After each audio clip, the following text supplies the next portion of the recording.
How to withdraw your money from Binance to your bank account. Hey everyone, welcome back to our channel. In this video we're going to learn how you can withdraw your money from Binance to your bank account, so make sure to watch the video till the end.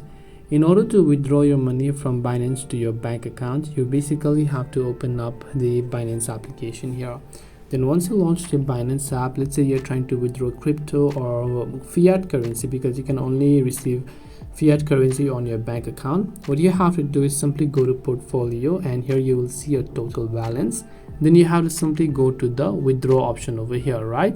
So when you go to the withdraw option, it's depending upon what you have. So if you have got USD over here, which is a fiat currency, you'll find the option to actually select your bank account as a payment method. But if you select cryptocurrency, you have to send to another wallet. Now in my case, I currently do not have any fiat currency like USDT and so on. But if you do have, then just make sure to select that, and once done you will be able to go ahead and then basically withdraw them to your bank account by selecting them as a payment method.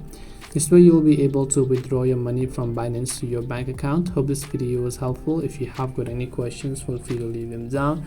Thank you for watching and see you in the next video.